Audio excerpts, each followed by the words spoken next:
시청자 여러분 안녕하십니까. 1월 27일 이제 새벽 1시가 훌쩍 넘었습니다. 지금부터 심야 방송을 시작하겠습니다. 먼저요, 여러분들 구정 전에 윤석열 후보하고 이재명 후보 간의 양자 토론이 예정되어 있었는데요. 이 법원에서 이 안철수 후보와 심상정 후보의 가처분 신청을 인용했습니다. 그래서 이 양자 토론은 사실상 이제 무산이 됐고 말이죠. 이달 31일 날, 그러니까 이제 구정 바로 전날이죠. 또는 아니면 2월 3일 날 사자 토론으로 열릴 가능성이 상당히 크고, 여기에 맞춰서 지금 4명의 후보가 토론을 준비하고 있는 것으로 그렇게 알려지고 있습니다. 이거 토론하면요, 당연히 우리 윤석열 후보 제일 잘할 걸로 봅니다. 왜냐하면 윤석열 후보 이 캠프가 우선 실력 있는 이런 분들로 각 분야별로 말이죠, 꽉 차 있어요. 이런 걸 보면 토론을 하면 할수록 윤석열 후보의 이 공약의 우수성이 확실하게 확연하게 우리 시청자 여러분들로부터 인정을 받을 것이다. 저는 그렇게 판단이 됩니다.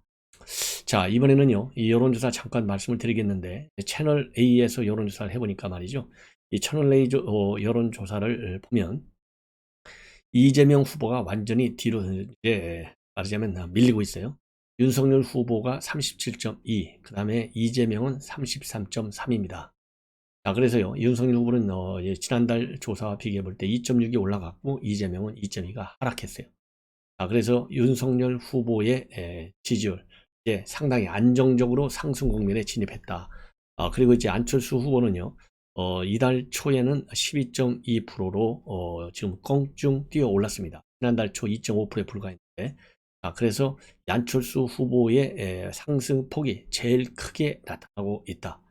이렇게 지금 여론조사 결과 좀 나오고 있어요. 채널 A 여론조사 결과입니다. 리서치에서 한 내용입니다. 자, 그 다음에요, 여론조사 공정. 데일리안에서 많이 의뢰하는 기관인데요. 이 여론조사 공정을 재경일보에서 의뢰해서 조사해 보니까요, 윤석열 후보가 42.2대 이재명이 37.8, 그래서 거의 5% 정도나 앞서고 있는 것으로 나타나고 있어요. 그리고 자다 재결 시에는 안철수가 9% 정도로 지금 나오고 있습니다. 그리고 허경영이가 말이죠, 심상정보다 더 높아요. 심상정은 1.7인데 허경영은 3.9 이렇게 나와 있어요. 예, 조사 기간은 1월 25일 딱 하루입니다. 그리고요, 충청도하고 영남, 강원, 제주, 그리고 2030하고 60세 이상에서 윤석열 후보가 앞서는 것으로 그렇게 나오고 있습니다. 그리고 야권 후보가 윤석열로 단일화될 경우에 이재명하고요, 무려 9% 차이가 나네요. 45.9대 36.9. 그리고 이 안철수로 단일화됐을 경우에는 안철수 후보가 아주 미세하게 밀립니다. 이재명이 34.7, 안철수는 34.2입니다. 자, 그리고요, 현재 윤석열 후보의 경우에는요, 이 부동산 문제에 있어서, 그리고 외교안보 현안에 있어서 더 많은 지지를 지금 받고 있습니다. 예. 자, 그리고요, 이 청년 취업 문제 누가 잘할 것이냐? 윤석열 후보가 37.3, 이재명이 36.9입니다. 그리고 기후위기라든가 산업 문제, 원전 문제, 신재생 에너지 부분에 있어서 윤석열 후보가 앞섭니다. 35.1대 34.6. 그리고 안철수가 15.1. 그 다음에 미중 갈등 속에서 누가 더 국익을 잘 챙길 것이냐? 윤석열 후보가 42.1, 그리고 이재명은 37.4입니다. 그리고 부동산 문제, 가격 폭등 누가 더 잘 해결하겠느냐? 윤석열이 41.0, 이재명이 37.3입니다. 그래서요, 전반적으로 이 경제 문제든지 외교 안보 문제든지 모든 부분에 있어서 윤석열 후보가 지금 앞서는 것으로 여론조사 결과 지금 나오고 있습니다. 네. 그리고요, 이제 윤석열 후보가 이제 오늘 이 외교안보 공약을 발표했어요. 자유평화 번영에 기하는 글로벌 출구가 대한민국을 만들겠다. 그래서 이 대북 문제 내부 4개, 그 다음에 외교 부분에서 11개, 국방부에서 5개, 총 20개 외교안보 공약을 발표했습니다. 자, 그래서요, 이 자유민주주의 가치를 공유하는 미국과 동맹을 강화하고 원칙 있는 대화와 튼튼한 안보로 북한의 비핵화를 끌어내며 경제안보 시대를 맞아서 첨단 기술 확보에 노력하겠다. 이렇게 강조하고 있습니다. 그리고요, 이 비핵화를 위한 대화 필요성은 당연히 인정하죠. 그렇지만은 북한의 불법적이고 불합리한 행동에 대해서는 원칙에 따라서 단호하게 대처하겠다. 그래서 상호주의와 실사구시 원칙을 강조하고 있습니다. 그리고 북한이 완전하고 검증 가능한 비핵화에 나서면 남북 평화협정을 준비하고 남북 공동경제 발전 계획을 추진해서 전폭적인 경제협력을 하겠지만은 그 이전에는 제재를 유지한다. 그리고 국방백서에 나와 있는 대로 북한 군을 이 주적으로 명시하겠다. 국방백서에 말이죠. 현 정부에서는 주적 개념을 뺐어요. 그리고 국군 불화 납북자 이산가족 문제를 해결하고 북한인권재단 설립과 그다음에 북한인권 교류한 공동제안국 참여를 통해서 북한 인권을 개선하겠다. 그리고 인도적 지원은 정치 상황과 별개로 한다는 현 정부의 기조는 그대로 유지하겠다고 이 입장을 발표했습니다. 그리고요, 이 한미동맹을 강화하고 글로벌 공급망 이 뉴 프론티어를 확대시켜 나가겠다. 그래서 이 북핵 문제와 미중 경제 속에서 한국의 살 길이 한미동맹 강화에 있다라는 점을 다시 한번 강조하고 있습니다. 그래서 지난 5년간에 무너진 한미동맹을 재건해서 포괄적 전략 동맹을 신기술, 글로벌 공급망, 우주 사이버 원자로 이러한 뉴 프론티어로 확대 심화해 나가겠다. 그래서 지금 이제 포괄적 전략 동맹 차원을 이 대대적으로 다양한 부분 신기술, 글로벌 공급망, 우주 사이버 원자로 이렇게 넓혀간다는 것이죠. 이 포괄적 전략 동맹이라는 말은 작년 5월에 한미 정상회담 공동성명에도 담긴 내용이지만 동맹이 이미 많이 약해진 상태이기 때문에 현 정부가 제대로 이행하지 않았다라는 그런 비판을 받고 있지 않습니까? 이것을 지적하고 있는 거예요. 그리고 윤석열 후보가 미국, 일본, 호주, 인도 이 4개국 협의체인 쿼드 산하의 백신과 그 다음에 기후변화, 신기술 워킹그룹에 참여하고 추후 정식 가입을 모색하겠다. 이런 입장도 밝혔습니다. 네. 그 다음에요.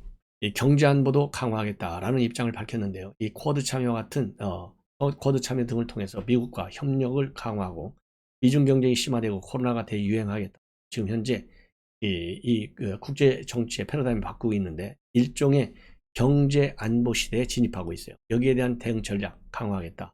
그래서요, 이 주요국이 핵심 전략 물자와 첨단 기술 확보를 위해서 기존의 글로벌 공급망 재편에 나서고 있는데 여기에 맞춰서 반도체와 배터리와 같은 한국의 핵심 제조 기술을 지렛대로 활용해서 국제 공조를 추진하겠다.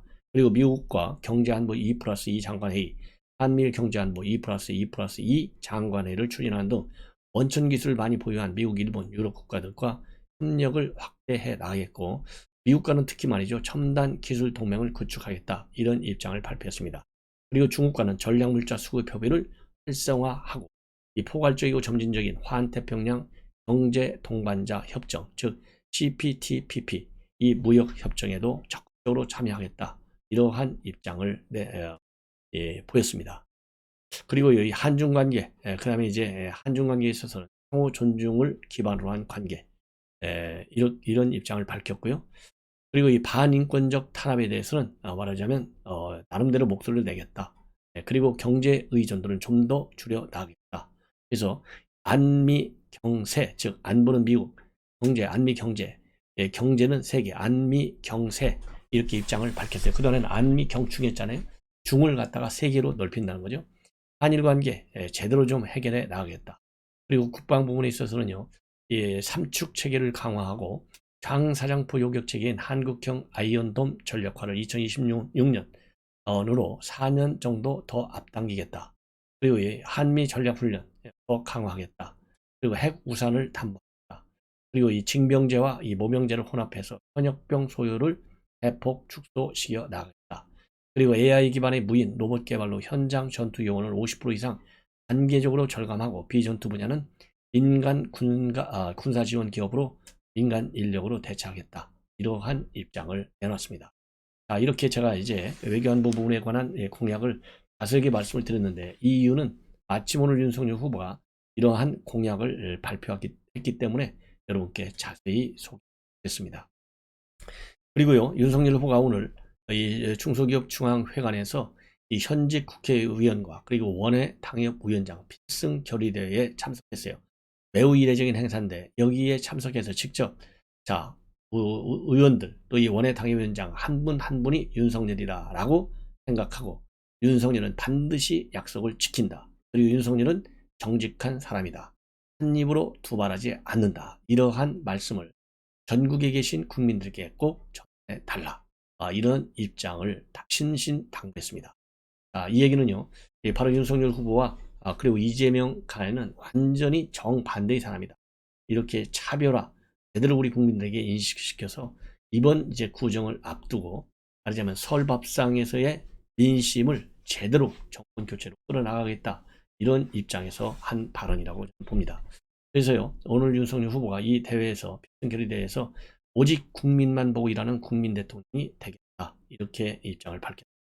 그래서 대통령 중심제의 이 나라를 국민 중심제로 운영하겠고 대통령부터 바뀌겠다. 그리고 처진한 이념에 얽매여서 시장을 무시하고 진영 논리로 국민을 편가는 민주당 정권.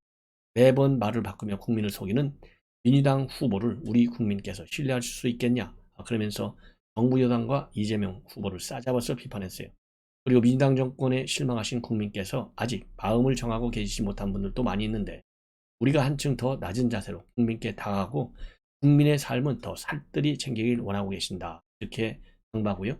한 분 한 분이 윤석열이고 한 분 한 분이 대통령 후보라는 마음으로 지역 곳곳을 우리 국민들의 삶의 현장을 누벼 그리고 국민들께 약속드렸던 공약이 정치적 구호에 그치는 것이 아니라 개개인의 삶의 실질적인 변화와 희망이 될 것이라는 확신을 국민께 심어달라고 당부했습니다. 그리고 윤석열은 약속을 반드시 지킨다고 말씀해 주시길 부탁한다. 그리고 윤석열은 정직한 사람이고 한 입으로 두말하지 않는다는 한국 곳곳에 계신 국민께 꼭 전달해 달라고 당부했습니다. 그리고 3월 9일은 국민을 살리고 대한민국을 살리는 날, 거짓과 위선, 불공정과 반칙, 부정부패와 비리가 이 나라 어느 곳에도 얼씬도 하지 못하게 하겠다. 이러한 을 내놨습니다. 자, 그리고 오늘 이 이북 도민들 말하자면 신년 할애식이 있었는데요. 이 신년 할애식에 이례적으로 참석을 했습니다. 자, 거기서 김신조 전 말하자면 청와대 기습 사건의 주인공으로서 지금은 이제 목회 활동을 굉장히 열심히 하고 있죠. 이분이 또 오늘 인사 한번 했어요. 그래서 오늘 이북 오도민들에게는 대북 인도적 지원 사업의 일환으로 이산가족 문제를 해결하겠다. 그리고 북한의 불법적이고 부당한 행동에 대해서는 원칙에 따라 단호하게 대처한다 해도 남북대화의 문은 항시 열어두겠다. 아직도 탈북민 가운데 많은 분이 새로운 체제와 환경에 적응하는데 어려움이 있고 34,000여 탈북민이 안정적으로 정착, 자유 대한민국에서 생활할 수 있도록 적극 지원하겠다. 이렇게 얘기를 했고요. 그리고 68년도 청와대 습격 무장공비 중 유일하게 생포된 김신조 씨도 오늘 참석했는데 김신조 이 목사는요, 윤석열 후보는 대한민국을 살리는 후보고 우리나라 현실에서 이분은 꼭 우리나라를 다시 일으켜 세울 후보다. 지금도 생생한데 이렇게 입장을 했습니다. 자, 그러면서요, 윤석열 후보 뭐라고 얘기했냐면 지금도 생생하다. 68년 1월 21일 초등학교 2학년 때인데 내가 청와대 가부시러 왔다고 이렇게 말씀하셨는데 이후 목회 활동하고 계신다고 들었고 오늘 이렇게 비교적 건강한 모습으로 봤다. 그리고 정말 이것이 우리 민족의 슬픔이고 아픔인데 그렇지만은 자유민주주의가 우리 김신조 목사님을 목자로 다시 탄생하게 만들 우리 민족의 평화와 통일을 위해 이렇게 일하게 만드셨다라고 입장을 밝히고요. 이 방명록의 자유와 평화, 우리의 소중한 가치를 지키겠습니다. 이러한 글을 남겼습니다.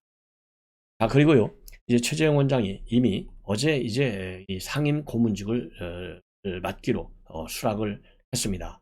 여기에 따라서요, 이 정강정책 TV 연설자 다음 달 초에 있게 되는데요. 여기에 첫 방송 연설자로 출연을 합니다. 이 얘기는 이제 완팀에 굉장히 가까워가는 것이잖아요. 그리고 또 하나 변화는요, 유승민계 대표적인 인물 중에 하나인 유이동 의원이 정책위 의장으로 내정됐습니다. 그래서 지금 이제 홍준표 쪽에서는 최재형, 물론 이제 조경태 의원이 이미 들어가 있죠. 그리고 이제 유승민 계열에서는 유이동 의원이. 그래서 수도권 70년대생인데 이렇게 젊고 또 수도권 의원이 주요 당직을 맡는 것은 거의 처음이라고 합니다. 그 정도로 윤석열 후보가 완팀을 만들기 위해서 상당한 노력을 하고 있다. 이렇게 보시면 될 것 같고요. 자, 그래서 이제 유이동 정책의장이 되면 김도읍 정책의장이 지난번에 사표를 냈어요. 지난 파동 때. 그래서 이제 유승민 의원계 대표적인 말하자면 유이동 의원을 정책의 의장에 임명한 겁니다. 그래서 작년에 6월 달에 대표 취임할 때 이준석 대표가 유승민계 인사를 임명하지 않겠다. 이러한 입장을 밝혔는데 이제는 대선 뭐 한 40일밖에 남지 않았잖아요. 그래서 원팀을 만들어 가기 위해서는 가교 역할을 할 수 있는 유이동 의원이 적임자가 아니냐. 이래서 지금 이제 모은 것. 그 다음에는요, 또 여당에 있는 이제 울산 당원들이 한 200명이 집단으로 탈당을 해서 국민의힘에 입당하기로 어제 성명을 발표. 이분들은요, 그동안에 이제 민주당 활동만 쭉 해보다 보니까 요즘에 민주당의 행태, 그리고 지금 울산이 지금 완전히 피폐해 돼가고 있다고 합니다. 그래서 양심상 도저히 좀 가만히 있을 수 없다. 최고의 지금 울산 위기다. 그래서 민주당은 4년 전 촛불 민심에 힘입어서 대통령부터 울산시장, 지방의회 모두를 다수의 의석 확보를 장악했지만은 권력의 사욕에 사로잡혀서 고통에 울부짖는 민심을 뒤로한 채 울산 행정을 마음대로 주물러 왔다. 그리고 또 이재명 후보는 도저히 신뢰할 수 없고 그야말로 유불리에 따라서 순간순간 하는 거짓말과 내로남불은 역대급이다. 그래서 이제는 민주적 정당이 지금 맞는지 회의감이 든다. 그러면서 민주당을 탈당하겠다. 그리고 비판은 달게 받겠다. 그래서 이제 앞으로 더 이상 편을 가르고 싸울 때가 아니라 고통에 처한 국민을 살리려면 국민의 힘이 집권해야 한다. 이런 취지의 입장문을 밝혔습니다. 그리고 이제 장기표 원장이 말이죠. 이 조선 누굽니까? 조선일보에서 지금 운영하고 있는 강인선과 배성규의 정치 펀치에 출연해 가지고요. 여러 가지 얘기를 했는데 그중에 이제 새로운 것 하나를 말씀드리면 지난번에 이재명의 변호사비 대납 의혹을 처음 제보했던 이병철 씨의 죽음, 여기에 관해서 의문을 제기하고 있어요. 이 씨가 죽은 것으로 추정되는 날로부터 이틀 전날인 1월 6일 날 이병철 씨를 직접 만났다. 그래서 이재명 후보 관련 의혹을 어떻게 할 것인지를 논의한 바 있는데 그때는 이병철 씨가 자신이 적극적인 역할을 하겠다고 했고 무척 건강했고 기분도 명랑했는데 이틀 후에 돌연사했다는 거, 이거는 이해하기 어렵다. 그래서 이 타살 의혹 가능성을 지금 시사하고 있습니다.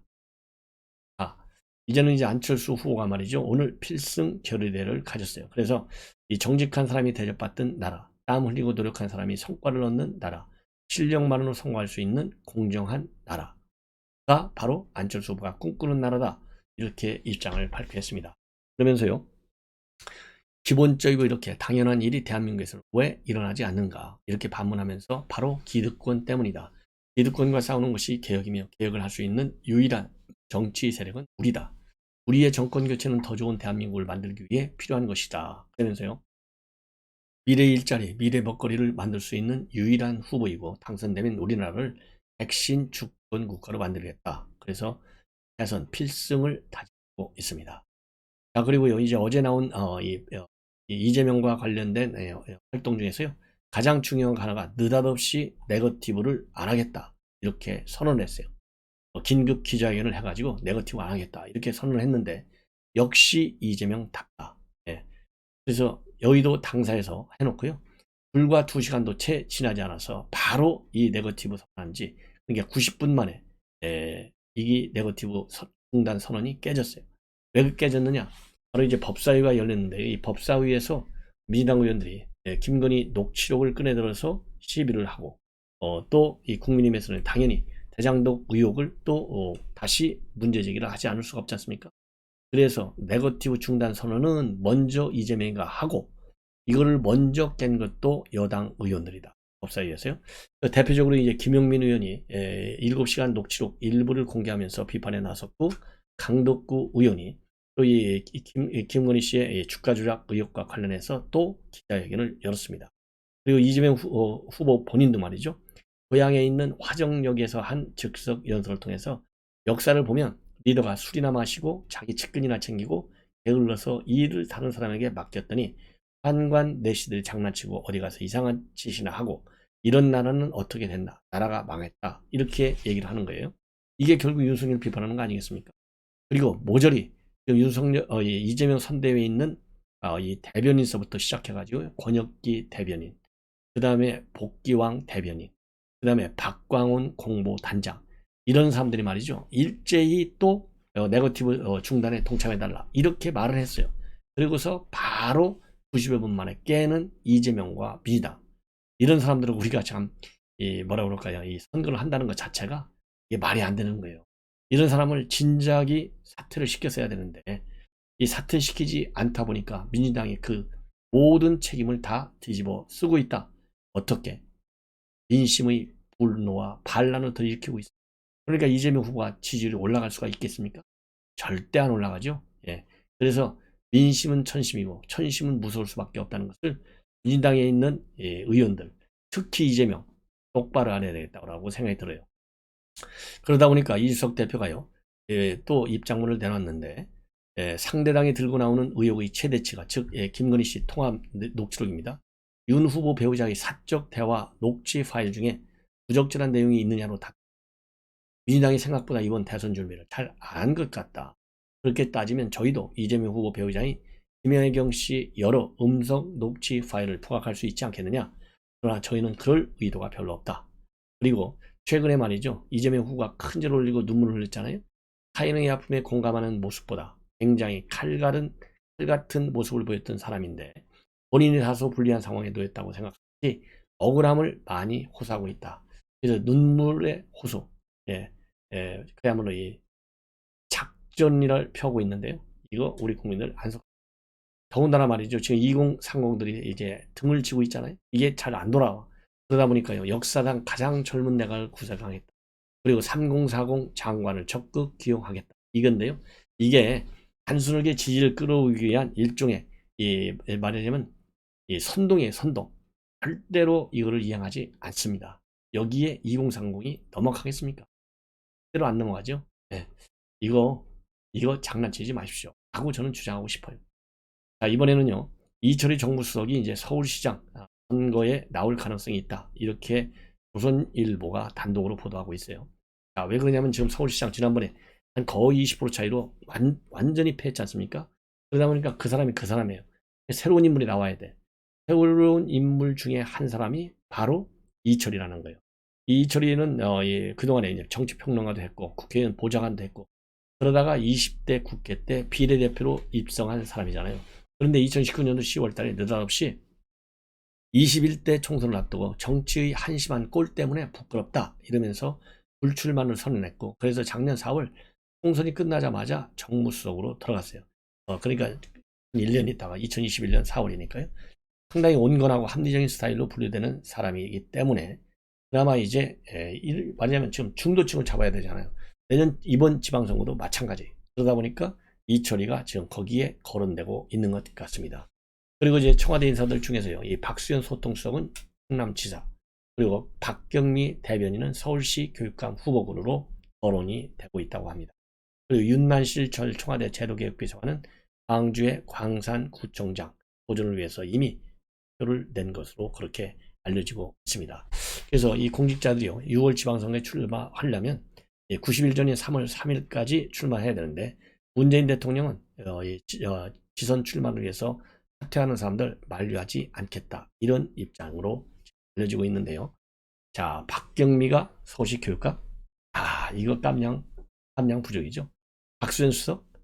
이거 문벼천가만 푸는 사람들인데 충청도민들이 이거 이해하겠습니까? 더군다나요, 지금 양승조 지사 대단한 인기를 얻고 있는 분이에요. 지금 이 안희정 두 번에 지금 양승조 지금 처음 충남지사를 하고 있는데요. 겸손하고 박식하고 성실하고 박수현하고는요 비교가 안 돼요.